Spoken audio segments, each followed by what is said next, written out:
Hello, जय हिंद प्यारे साथियों, आप सभी का बहुत बहुत स्वागत है हमारे यूट्यूब चैनल पर। साथियों, जितने भी छात्र हैं, बिहार पोस्ट मैट्रिक स्कॉलरशिप का फाइनली आप लोगों ने फार्म अप्लाई किया हुआ है। चाहे आपने किसी भी सत्र का, जैसे आपने 24 से 25 का या फिर 25 से 26 का आप लोगों ने आवेदन किया हुआ है, या फिर आप लोगों का कोई भी कोर्स हो, जैसे आप लोगों का ITI, polytechnic, diploma, BTech, MTech, या फिर आप लोगों का बीएड, बीटीसी, या फिर पोस्ट ग्रेजुएशन या फिर ग्रेजुएशन, जैसे आपका BA, BSc, BCom, MA, MSc, MCom, MBA, MCom. ठीक है, तो फाइनली आप लोग यहाँ पर देख लीजिए। आप सभी छात्रों को मैं यहाँ पर बताने जा रहा हूँ, क्योंकि यहाँ पर बहुत से छात्रों को स्टेटस में काफ़ी प्रॉब्लम आप लोगों को देखने को मिल रही है। और यहाँ पर लगभग बहुत से छात्रों का पैसा भी आ चुका है, लेकिन अभी बहुत छात्र ऐसे हैं जिसका स्टेटस यहाँ पे वेरीफाई होने के बाद आप लोगों का जो फार्म है वो आपका रेडी फॉर पेमेंट होने के बाद, या फिर आप लोगों का application has been forwarded to department होने के बाद आप लोगों का जो है बैकवर्ड जा रहा है। आप लोगों का रेडी फॉर पेमेंट हो गया। इसके बाद आप लोगों का इतना ही नहीं, अब आप लोगों का पेंडिंग हो गया है। और आप लोगों का जो आधार स्टेटस है वो आप लोगों का पहले आप लोगों का वेरीफाई आप लोगों का हो गया था। यहाँ पे आप लोगों का यस हो रहा था, जैसा कि आप यहाँ पे देख पा रहे हैं, लेकिन अब आप लोगों का यहाँ पे वेटिंग हो गया है। तो ऐसे में सभी छात्र काफ़ी परेशान हैं स्कॉलरशिप को लेकर के कि कैसे ये प्रक्रिया सही होगी और इसका स्कॉलरशिप कब तक आएगा। तो फाइनली मैं आप सभी छात्रों का डाउट इस वीडियो में क्लियर कर दूंगा। और आप लोग अगर ये वीडियो देख लेंगे पूरा, तो आपको कोई और वीडियो की ज़रूरत भी नहीं आपको पड़ेगी। ठीक है, और आप लोगों का टेंशन भी दूर हो जाएगा और आप लोगों का स्कॉलरशिप 100% आप लोगों का आएगा। इसलिए आप लोग वीडियो को कंटिन्यू पूरा एंड तक वॉच करिएगा, तभी आप लोगों को मालूम हो पाएगा। और आप लोग चैनल पर नए हैं तो सब्सक्राइब करके बेल आइकन को ऑल पर सेट कर लीजिएगा। तो आइए वीडियो को शुरू कर लेते हैं। और यहाँ पर जितने भी छात्रों का पैसा आ गया है और आप लोग मेरा वीडियो देख रहे हैं, तो प्लीज़ आप लोग मुझे अपना बता दीजिए कि आपका कितना पेमेंट आया हुआ है और आपका कौन से कोर्स का पेमेंट आया हुआ है और आपने कौन से ईयर का अप्लाई किया था और आप लोगों का नाम क्या है। और मुझे आप सभी छात्र कमेंट बॉक्स में कमेंट करिए। और कौन कौन से छात्र का क्या पेंडिंग रुका हुआ है अभी आप लोगों का, और किसका आप लोगों का अप्रूव हो गया है। यहाँ पे अगर आप लोगों का पैसा आया है या नहीं आया है, आपके स्टेटस में क्या शो हो रहा है, आप लोग मुझे कमेंट में बताइए। ठीक है, सभी छात्र मुझे कमेंट करिए। और यहाँ पर देखिए, आप लोग मैं बताने जा रहा हूँ यहाँ पर। तो यहाँ पर देखिए, मैं एक बच्चे का यहाँ पे स्टेटस यहाँ पे चेक किया था, जो कि यहाँ पे देखिए पहले उसका जो था आप लोगों का, पहले आपका रेडी फॉर पेमेंट हुआ था यहाँ पे। इसके बाद आप लोगों का रेडी फॉर पेमेंट होने के बाद आप लोगों का अप्लीकेशन जो है has been forwarded to department for payment हुआ था। ठीक है, लेकिन अब देखिए आप लोगों का application has been forward to department हो जाने के बाद आप लोगों का जो है पैसा डायरेक्ट आता है। ठीक है, जितने भी छात्रों के पैसे नहीं आए होंगे, तो आप सभी छात्रों का जो पेमेंट स्टेटस रहा होगा पहले आप लोगों का, वो सभी अप्रूव हो गया होगा। और इसके बाद आप लोगों का जो पेमेंट स्टेटस है कुछ इस प्रकार का आपका शो कर रहा था, जैसा कि application has been forwarded to department for payment.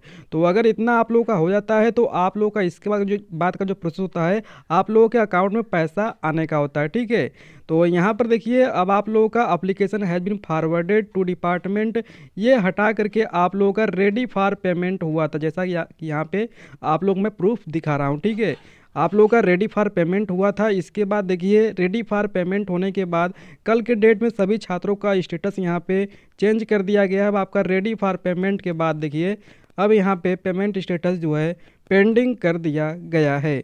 और यहाँ पे इतना ही नहीं, आप लोगों का जो आधार सीडिंग स्टेटस है वो भी आप लोगों का यहाँ पे बदल दिया गया है। यहाँ पे देखिए, पहले आप लोगों का यहाँ पे यस कर दिया गया था, नहीं आपका आधार स्टेटस जो सीडिंग है वो यहाँ पे यस किया गया था, लेकिन यहाँ पर बहुत से छात्रों का नो हो गया है और बहुत से छात्रों का यहाँ पे वेटिंग कर दिया गया है। तो ऐसे में सभी छात्र काफ़ी परेशान है कि उनका स्कॉलरशिप का पैसा आएगा कि नहीं आएगा और ये कैसे सही होगा। ठीक है, तो यहाँ पर मैं आपको दिखा दूँ पहले कि ये जो आपको मैं स्टेटस दिखा रहा हूँ ये एक ही स्टूडेंट का है। ठीक है, यहाँ पर देख लीजिए आप लोग, यहाँ पे दिया गया है गंगा प्रसाद, जो कि ITI का स्टूडेंट है ये है। तो यहाँ पर देख लीजिए, इसके बाद इनका सेशन देख लीजिए 24 से 25 है। इसके बाद देखिए इनका यहाँ पे जो पेमेंट स्टेटस है वो application has been forwarded to department for payment के लिए भेज दिया गया था, लेकिन अब इनका कुछ दिनों में जो है इनका फिर से रेडी फॉर पेमेंट हो गया है। यहाँ पर देख लीजिए, इनका फिर से रेडी फॉर पेमेंट हो गया है। और इसके बाद देखिए इनका जो ITI है ये सेम बच्चे का है। और इसके बाद देखिए रेडी फॉर पेमेंट हो जाने के बाद फिर से देखिए इनका जो यहाँ पे है स्टेटस फिर चेंज किया गया है। इनका देखिए पेमेंट स्टेटस पेंडिंग कर दिया गया है अब। और यहाँ पे आधार सीडेड स्टेटस जो है यहाँ पे वेटिंग कर दिया गया है।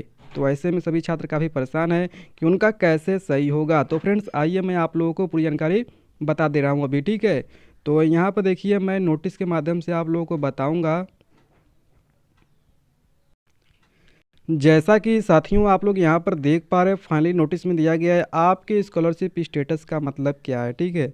तो यहाँ पर देखिए एप्लीकेशन हैज़ बीन, यहाँ पर देखिए फर्स्ट वाले में दिया गया application has been forwarded to department for payment.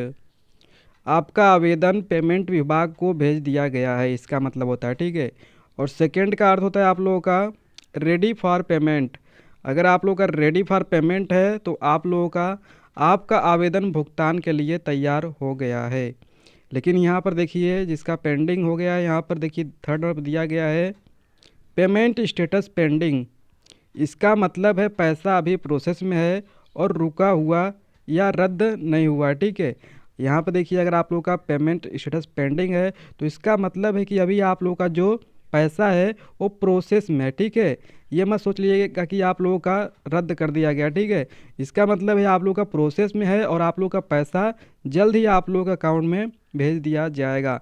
इसके बाद देखिए यहाँ पे जो आधार सीडिंग वाला प्रॉब्लम है आप लोगों का दिया गया है, आधार सीडेड यस से वेटिंग हो गया है। यहाँ पे देखिए आधार सीडेड जो है आप लोगों का पहले यस था, अब आप लोगों का वेटिंग हो गया है। तो देखिए ये आप लोगों का जो है यह बहुत आम बात है, घबराने की बात बिल्कुल नहीं है, ठीक है। अगर आप लोग का यस से जो है वेटिंग कर दिया गया है तो आप लोग परेशान मत होइए। ये आप लोगों का ये एक आम बात है। यहाँ पे देख लीजिए आपका बताया जा रहा है कि सरकार का सिस्टम PFMS बैंक NPCI आधार और बैंक की दोबारा जांच करता है। जैसा कि आप लोगों का जो ये सिस्टम होता है, आप लोगों का जो वेटिंग किया गया है, तो ये आपका जो PFMS का जो आपका पोर्टल होता है और बैंक द्वारा आपका NPCI के माध्यम से आप लोगों का आधार कार्ड जो है आपका दोबारा जांच करता है। और इसी जांच के दौरान आधार सीडेड वेटिंग दिखने लगता है। इसका मतलब यह नहीं है कि आधार हट गया है। और आम कार्ड ऐसा भी हो सकता है आप लोगों का कि बैंक में आधार वेरिफिकेशन चल रहा हो और PFMS सर्वर चेक कर रहा हो, NPCI मैपिंग की जांच हो रही हो और जांच पूरी होते ही फिर से आधार सीडेड यस हो जाएगा और पैसा खाते में आ जाएगा, ठीक है। जैसा कि आप लोग यहाँ पर देख पा रहे हैं कि आप लोगों का PFMS सर्वर चेक कर रहा है और साथ में आपका NPCI मैपिंग की भी आपकी जांच हो रही है, जिसकी वजह से आप लोग का यहाँ पे वेटिंग कर दिया गया है और फिर से आप लोगों का आधार सीडेड जो है यस हो जाएगा और आपका पैसा आपके खाते में आ जाएगा। इसके बाद देखिए कब चिंता करें, अगर आप लोगों का जो है सिर्फ तब चिंता करें जब 2 से 3 महीने तक स्टेटस में कोई बदलाव ना हो, ठीक है साथियों। अगर आप लोगों का पेंडिंग में रुका हुआ है और आपका 2 से 3 महीने आप लोगों का हो चुका है तब आप लोग यहाँ पे ध्यान दीजिएगा। या फिर आप लोगों का आधार सीडेड नो दिख रहा है या फिर आप लोगों का एप्लीकेशन रिजेक्ट कर दिया गया है, ठीक है। तो देखिए अगर आप लोगों का 2-3 महीने से ज़्यादा हो गया है या फिर आप लोगों का यहाँ पे अगर 2-3 महीने ज़्यादा हो गया है तो आप लोग PMS की ऑफिशियल वेबसाइट से आप लोग हेल्पलाइन नंबर पर बात कर सकते हैं या फिर ईमेल ID पर उनको बता सकते हैं कि आप लोगों का जो पेंडिंग है वो आप लोगों का क्यों अभी तक सही नहीं हुआ है, ठीक है। इसके बाद देखिए जिसका आधार सीडेड नो कर दिया गया है तो वे अपने बैंक में कांटेक्ट करें और वहाँ पे अपना आधार सीडिंग करवाइएगा। और आपका जैसे आधार सीडिंग करवाएंगे आप लोगों का कुछ दिनों में आपका जो आधार सीडेड है वो यस कर दिया जाएगा। इसके बाद देखिए अगर आपका एप्लीकेशन रिजेक्ट कर दिया जाएगा तो आप लोगों का रिजेक्ट वाले को फिर से फॉर्म करेक्शन करना होगा और आप लोगों का सही हो जाएगा। इसके बाद देखिए अभी आपको क्या करना चाहिए, बैंक खाता आधार कार्ड से लिंक होना चाहिए और साथ में आपका जो खाता है वो आपका एक्टिव होना चाहिए, ठीक है। ऐसा नहीं कि आपका खाता जो है बंद हो गया है। और इसके बाद आप लोग देखिए आपका बैंक नाम आधार खाता सही हो और अगर आप लोग का इतना ये सारी प्रक्रियाएँ आपकी सही हैं तो आपको थोड़ा इंतज़ार करना है, ठीक है। और इसके बाद देखिए अंतिम बात मैं आप लोगों को बता दे रहा हूँ, अगर आप लोगों का स्टेटस बदलना नॉर्मल प्रक्रिया है और पेमेंट पेंडिंग अगर आप लोगों का है तो आपका पैसा आएगा ही आएगा, और आधार वेटिंग है तो सिस्टम जांच कर रही है आप लोगों की, और जल्द ही आप लोगों का ये यस कर दिया जाएगा, ठीक है। तो बाकी आप लोग इंतज़ार करिएगा, जिसका भी कोई प्रॉब्लम है, अगर आप लोगों का पेंडिंग है या फिर आप लोगों का वेटिंग है तो आप लोग इंतज़ार करिए, आप लोगों का कुछ दिनों में ये प्रक्रिया सही कर दी जाएगी।